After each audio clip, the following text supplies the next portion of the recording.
Assalamualaikum बच्चों, welcome to your channel kids mind story. Interesting story के साथ आज मैं हाजिर हूँ बच्चों। आज की स्टोरी का नाम है कीमती तोहफा। बच्चों, एक गांव में एक ज़बरदस्त सैलाब आया। लोगों के घर बार, मकान, सामान और मवेशी वगैरह सैलाब में बह गए।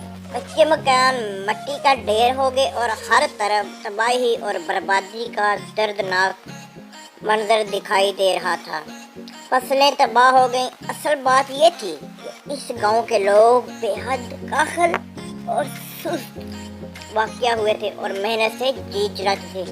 इन्होंने सैलाब से बचने के लिए पहले से कोई हिफाजती इक़दामात ना कर रखे और ना ही हिफाजती पुश्तें वगैरह बनाए और ना ही और कोई बंदोबस्त किया गया था। नतीजा ये निकला कि सैलाब की तबाहकारियों ने इन लोगों का बहुत ज़्यादा जानी और माली नुकसान हुआ।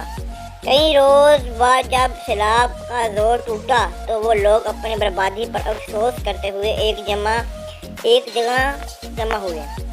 शाम को ग़ुरूब आफ्ताब के बाद अचानक इनमें से एक शख्स ने दूर से एक रोशनी को गांव की सिमत आते हुए देखा तो चीख कर लोगों को इस तरह मतवज्जो किया। सब लोग वो पुरस्कार रोशनी को देख कर हैरान और परेशान हुए और हर शख्स को ज़बान पर यही अल्फाज थे, इलाही है, ये क्या चक्कर है, ये क्या भीड़ है।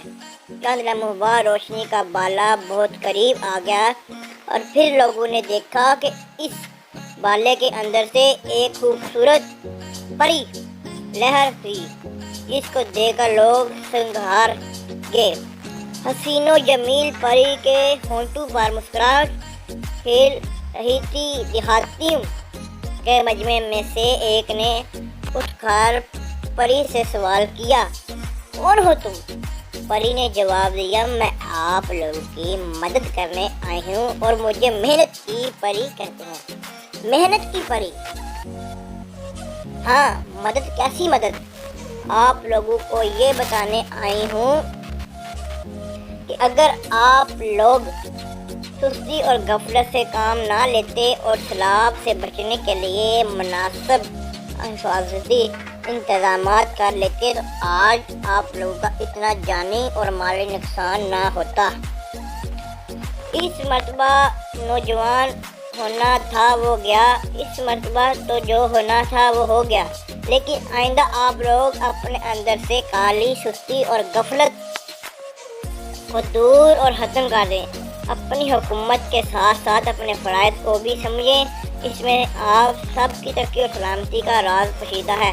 ये कहकर परी ने सबसे वादा लिया और रुखसत होते हुए लोगों से कहा, ये नसीहतें और मशवरे ही आपके लिए मेरा तोहफा है।